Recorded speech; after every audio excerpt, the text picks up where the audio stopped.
Guys, what is going on? Blossom's back, and welcome back to another episode of Top Drives and another episode of Garage Review. I know it's been a while, but we are back. In today's garage, we are reviewing a garage owned by someone that you might know. We've heard his name a lot in many of my streams, British Porsche. This is indeed British Porsche's garage, and it's a very, very interesting garage. The first quirky thing about it is like it's like the $1 garage. He was kind enough to send me some statistics about his garage before I watched the video, and one of the things that he said was that he only spent, I think, 89 pence. 89 cents, something like that. So, you know, about $1, a little over $1. So basically the price that you could pay for basically one Hot Wheel is what he has spent on this entire garage. So it's really interesting to see how much it has grown since then. Another really quirky thing about this garage, in my opinion, is that this is like the Gen Z. It's like a Gen Z garage, you know what I mean? For me, I'm an old school player. I've been playing Top Drive since it began in 2017. And for an old school player like myself, when I started playing Top Drives in 2017, I started with a base of 700 cars. There were about 700 cars in Top Drives when it first launched. And, you know, I kind of moved with every update. With every new update, all the newest cars I would collect. All the newest cars I would collect. But for British Porsche's sake, he came in during APGP. So when he started playing the game, there was already like 3,300 cars in the game. So the difference between his garage and my garage is that when I started, there was 700 cars to collect. It was a lot easier to get, like, for example, maybe an E39 M5. But for him, he started when there were 3,300 cars. It's a lot harder for him to get an E39 M5. So his garage is going to be centered around some of the newer updates since he began playing. So he said that he put a focus on APGP, ENW, and the most recent one, I can't remember, American Overdrive, AO, right? So they're gonna, this garage is gonna be skewed towards those newer cars, and some of the older cars from the old guard of Top Drives are not going to be present in this garage, which I think is gonna be very interesting. For example, the Lotus 340R. If you played Top Drives for, I guess before the pandemic, the Lotus 340R, or even during the pandemic, the Lotus 340R was one of the greatest ultras in the entire game.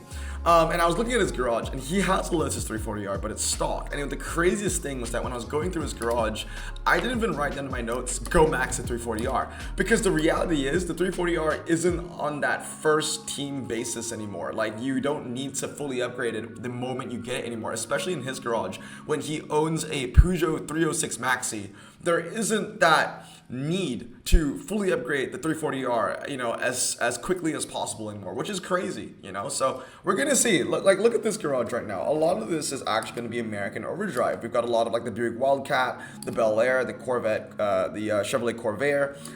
We got some other stuff like the Cadillac Cyclone, the Monte Carlo, the Chevrolet, the Lucerne. Now, what I think is really interesting about this starting collection is that there's a lot of comments here, and I wouldn't say that a lot of these comments are necessarily good. The comments are new, so it's good that he can use them in like challenges and the American Overdrive trials. But one thing that does concern me is that considering that he's only spent $1 in this garage, that means that, you know, slots might be a pretty hard thing for him to come by. And I did ask him on Discord, like, how does slots kind of factor in? Like, is it a struggle for you? And he said, yeah, you know, slots is a little bit of a struggle. And I was like, oh, okay, you got a lot of commons, you know. Like, I asked him, you got a lot of commons, they're filling up all your slots.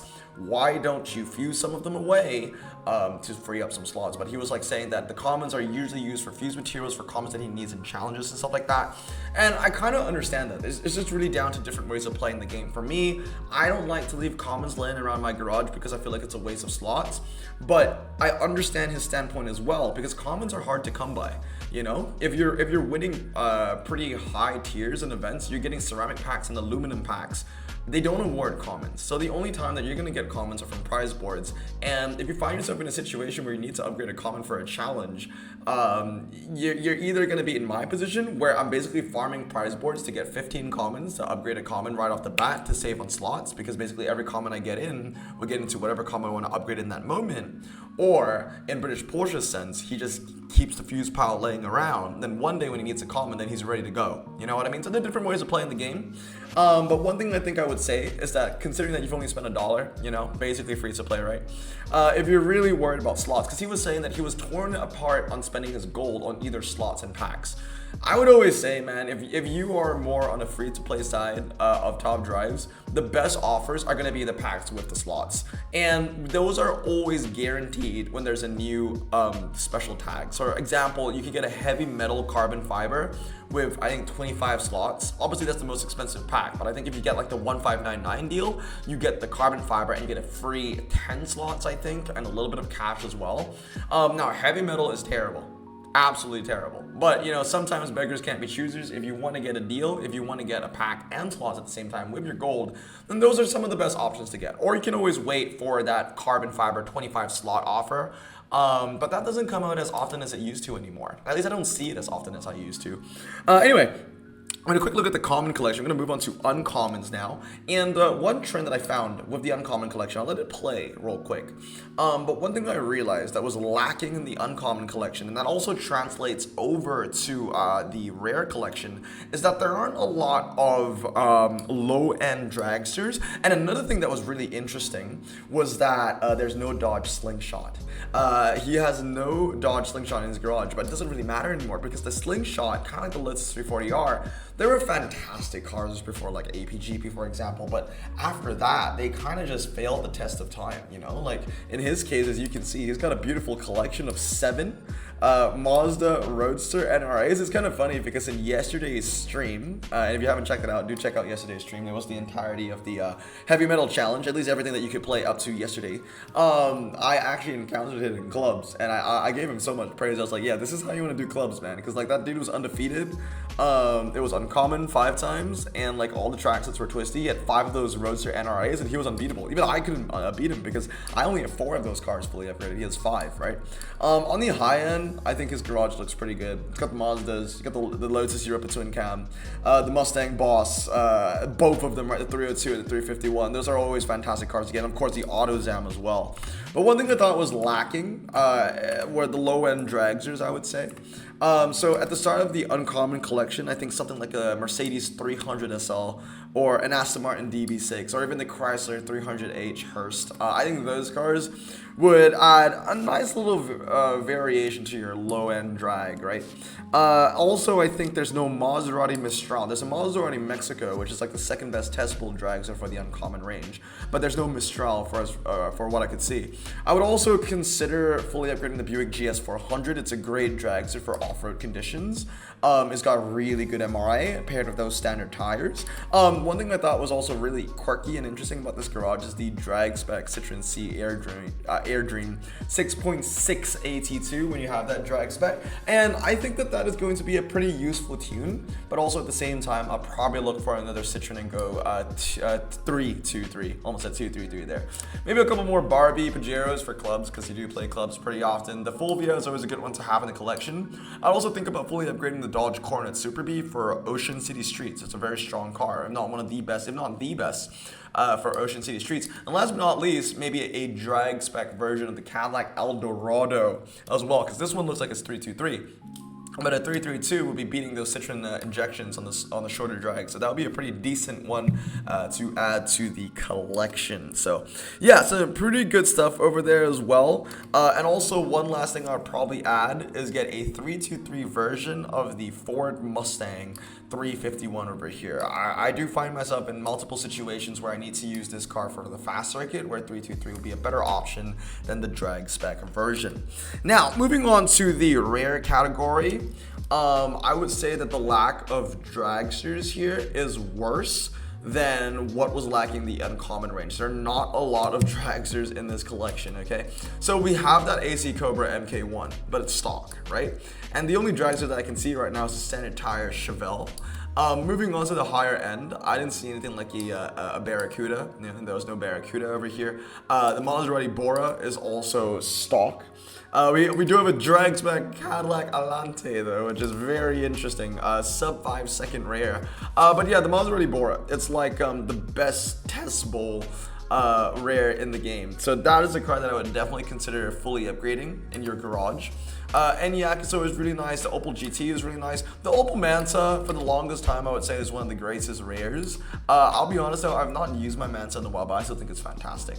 And another thing that's really interesting, and he gave it a short little highlight, is the Buick Grand National. So his is drag spec 4.879, which is the better option for Ocean City streets. But I would also consider going 323 on a second Grand National, not only because of all the American Overdrive events going on. I don't know how far you're on with the American Overdrive trials, but the Grand National is a very useful car for like city streets small. For example, at 323, but a 332 version is fantastic as well. I mean, I have both. One drag spec and one 323. As you can see, a lot of newer stuff here, right? APGP, Mitsubishi Triton. We've got the ENW, Citroen SM. We've got the American Overdrive, Chevy Bolt. I would say that there's more new age update stuff than there are the older cars. In terms of like older cars in this entire tag, maybe you may consider the Abarth and the Ford Ranchero. I mean, the Ranchero is American Frontier, but are there any OG rares? No, they're not, right? This is American Overdrive, this is World Expo, this is APGP, this is World Expo, Mitsubishi APGP. So yeah, pretty interesting. Actually, the Mitsubishi Outlander is not APGP. It's not Mitsubishi. It's not APGP, isn't it? It's not. It's JPT. It's JPT. I think it's JPT. I think it's JPT. Oh man, I can't remember anymore. Wow. Okay. Well, anyway, we're jumping too far forward, but no OG cars that I could see like from the start, from the start of Top Drives. You know, the OG 700 cars. Besides maybe the Caterham, the campaign Caterham. There you go. So it's a very interesting sight to see, you know, because this is a newer garage that started doing APGP. But yeah, I would say focus on your dragsters, right? There are not a lot of dragsters here. There's no Hemi Cuda.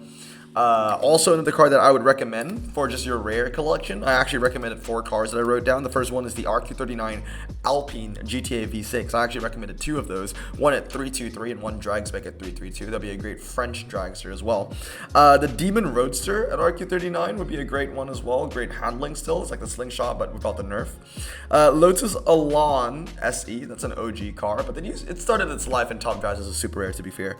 The RQ36 Cadillac Escalade would be a great one to have for like that off-road drag niche as well. And the last one was the RQ36 Hemi Cuda at 332. So those are some of my recommendations for your rare collection, because I feel like it's kind of lacking in the drag areas. Also, fully upgrade the Mitsubishi Outlander. You definitely wouldn't regret it.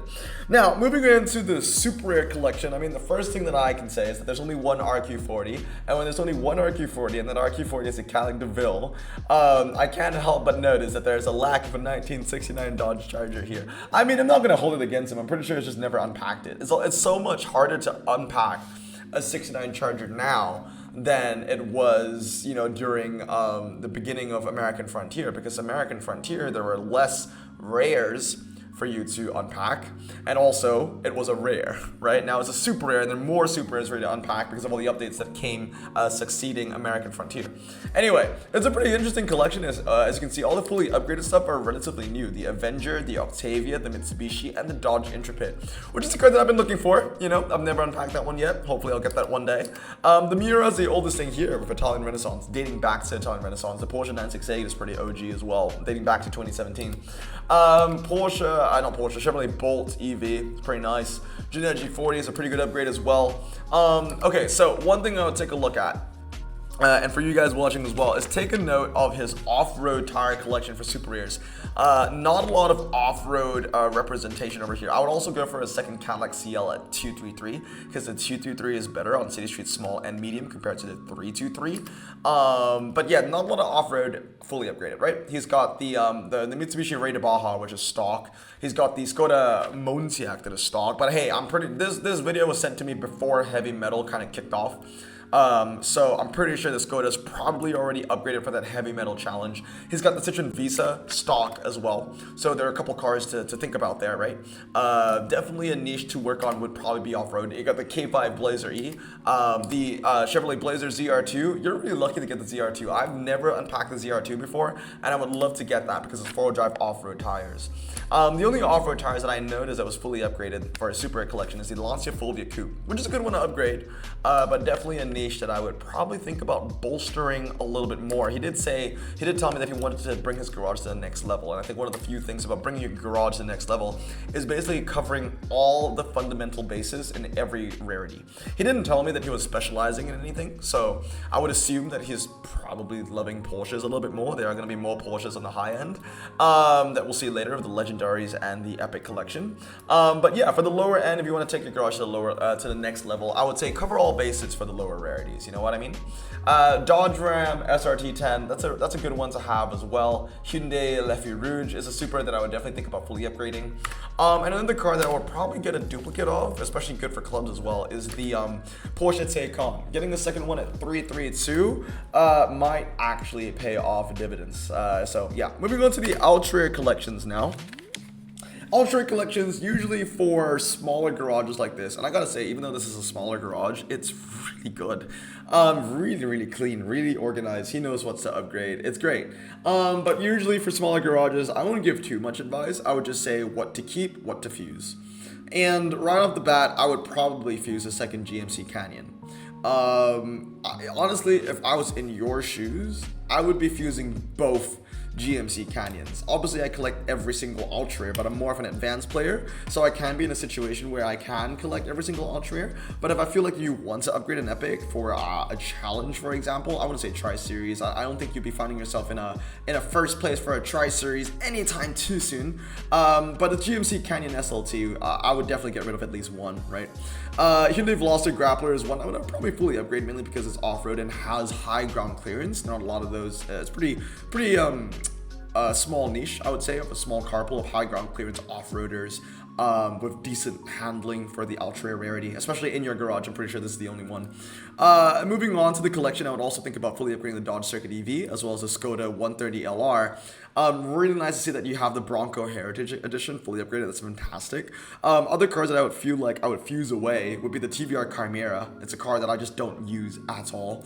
I was even thinking about like fusing away the Charger SRT8, but it kind of dawned on me that you don't have a lot of saloons in your collection. So for that niche alone, I might keep the Charger SRT8 in here until you get a better saloon. A low ground clearance saloon would do your garage a lot of justice. Something from Lock to Lock would be pretty, not Lock to Lock, Learn the Savannah Way would be pretty nice, like a Ford FPV or something like that. Moving on to the collection, I would probably think about fusing with 718, but then again, you are a Porsche collector, so do what you will. The ENIAC is a great investment, four-wheel drive standard tires. Actually, you got two four-wheel drive standard tires in your garage that I notice are stock that would probably, bolster that part of your garage, like that wet sector of your garage a lot better. So the ENIAC, and the other one is a BMW, right? The RQ64 BMW, what is it? I'm waiting for it. I just forget the model. I think it's a 330. Is it 330 or is it 420? Yeah, 420. The 420i X-Drive Coupe. So those two would help a lot as well, but there's a decent amount of nice high-end ultras here. Like I said, he has the 340R. It doesn't matter because he has the Peugeot 306 Maxi. It's wonderful. The Lotus Exige 240R is a good one as well, better than the 340R in some cases. And then we have the Nissan Skyline GTR R33, the Mitsubishi Lancer. This ultra rare, I've just never had the chance to unpack since APGP. So I'm glad that you have this one and the Mazda Speed Atenza. Those two are fantastic models to have. Now, moving on. Oh yeah, the last one, I almost forgot, the RQ63 Cayman, because you have two of those Cayman. So if you want to fuse the other Cayman, you can, but obviously if you want to keep it because it's a Porsche, I will completely understand as well. Now moving on to the Epic collection, and the first thing that you will notice is that there's not a single Jerry over here, which is wonderful. He's got a slightly upgraded Chevrolet Corvette Stingray. I wonder, comment down below, British Porsche, what you were using that for. What was it upgraded for? It will be useful for the trials, for sure. Maybe the tune-up challenge you're using it for, but probably not the Tri-Series, right? Porsche 718, we've got the Roof BTR2. I'm not going to say fuse them away because, Porsche. One thing I didn't realize, though, and I feel like a lot of newer players, they kind of make the same mistake is like they just one-star every epic that they have. I feel like, honestly, in the 718, the BTR2, the Camaro, the Mazda CX-60, this is like 80k wasted, right? Because it's 20k to 1 star in Epic, just about, give or take. So, 4 of these about 80k wasted. Kain, 100k wasted, about, like, yeah, I don't know. Like, I understand maybe that you're 1 starring some of the epics to get you through the campaign. But I feel like you can probably get by without even using the roof of the Porsche 718 in the campaign anyway. We got the Challenger SRT, which is, is a dragster. The fully upgraded Mercedes AMG Roadster. And this right here is a super quirky one. It's a fully upgraded, probably one of one in top drives, fully upgraded Buick Avenir, 3.889, four-wheel drive. I really hope that this car really pays off for future American overdrive events. We've not seen one that is heavily centered around Buicks, so hopefully one day that Avenir will pay off for you, man. I'm rooting for you. That is a one of one. I've never seen that car fully upgraded before. Have you put in the times with this on Tom Drives Records, by the way? Because that would be pretty interesting to see how good or bad it ends up being. It's really peculiar, isn't it? Because he's got the Chevrolet Camaro SSX that he could have fully upgraded, but he didn't. Decent amount of American Frontier Epics, actually, given the size of the Epic collection in the garage. The Ford Escort, in my opinion, would be one pretty decent car to fully upgrade in your collection. You don't have the Porsche, off-road prize car, but the Escort will be a great understudy, I would say. Four-wheel drive, it's light, handles pretty well. Obviously, if you have, I believe it's a Mazda RX-7 from APGP, that would be a better option, but beggars can't be choosers, and I don't have either. So you're one up on me on this one, actually. I don't have the Mazda or the Ford. You have the Ford, so that's one that I would consider upgrading. The G80 M4 competition is always a cool car. And the last one, the only stock Epic in my garage, we'll get to this after the Caterham, is the and the Aston Martin V12 Vantage, which are both very nice cars that you fully upgraded, is the BMW 330D. So I think it's kind of funny that you got all those lower end Epics at 1 star, but the 330D is sitting there stock. I would think that this is actually a pretty decent car for you to upgrade, because taking a look at your garage, you've got a fully upgraded performance tire Epic, you've got a fully upgraded slick tire Epic, you've got a fully upgraded all surface tire, you got a fully upgraded performance tire, two of those actually, because the Avenir is four-wheel drive and performance, but you don't have a fully upgraded standard tire four-wheel drive Epic yet. So the 330D is a decent one to get, not the best. Obviously, if you get like a Hyundai Ioniq or a Cadillac CT6 or a Jaguar I-Pace, you'll be in better hands. But all things considered, the 330D is a pretty decent option to get you started for the wet niche if you need it. And then obviously we move on to the legendaries. As you can see, he's got a fully upgraded Porsche 911 GT2 Club Sport 25, also in his profile picture. Beautiful. 2.2109. And it's really nice to see that half of your legendaries are Porsches. You got the 936 and 911 Turbo S, and you're gonna get a lot of value out of the Hyundai i20 R5. Honestly, if you really wanted to go for another upgrade, like I said, I think you're not in contention for a Tri-Series prize car anytime soon. So if you want to just upgrade a legendary for the fun of it, I would definitely consider maxing out the handling on the Hyundai i20 R5. I think that will go a long way for you, to be honest. But overall, it's a really clean garage. I mean, this garage is less than a year old. It already has a fully upgraded Legend. I don't think I had a fully upgraded Legend in my garage for like more than like a year and a half, I think. So that's really, really impressive. My first fully upgraded Legend, if I remember correctly, is the Dodge Viper ACR, right? Hollywood. And I got that October 2019, I think. So more than 2 years, which is crazy, right? Absolutely crazy. So yeah, it's a really good garage, man. $1. $1. What are the odds that you get the GT2 RS, man? One of your dreams. But it's a solid garage. I would say one of the things, if you want to turn that garage up to another level, like you said, cover all the bases on the lower rarity. Focus on maybe some of those Blossom Choice cars that you might be missing out on. Obviously, you are aware of what those cars are, so I don't need to really reiterate that. And maybe upgrade some of the cars that I suggested down in the comments below, but not down in the comments, but in the video previously, today. That was a weird sentence. But anyway, that's it's a good garage. honestly. It's really interesting to see like how the majority of the cars are newer. Like if you look at the legendaries, for example, everything is new besides the McLaren, and the McLaren is old because you get it from the campaign. Everything else is new, right? The Cadillac is brand new, American Overdrive, the Hyundai APGP, Porsche World Expo, Porsche World Expo. 3 of them are actually all World Expo. So unless one of them is Enter the Black Forest, maybe one of them is Enter the Black Forest. The club's word is definitely World Expo. Then the 936 is World Expo. Maybe the 911 Turbo is Enter the Black Forest, perhaps. But anyway, guys, that's gonna be it for today. Wonderful garage, man. Seriously. Hope you guys have a great day. If you have any more questions, let me know down in Discord as well. Remember, stay safe, wash your hands, and I hope you enjoyed this episode of Garage Review. Peace.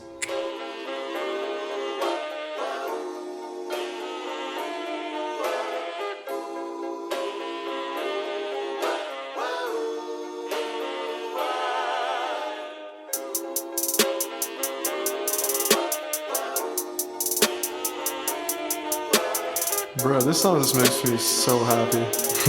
Me too. Imagine being Asian in the 50s, looking nifty, leather jacket, looking sleek, look like Presley, look so deadly. Got a jukebox back at home, feeling jazzy, turn it on and play it slow, like the movies with the ladies. They so fine. Imagine being Asian in the 50s, looking nifty, leather jacket, looking sleek, look like Presley, look so deadly. Got a jukebox back at home, feeling jazzy, turn it on and play it slow, like the movies with the ladies. They so fine. Sit back.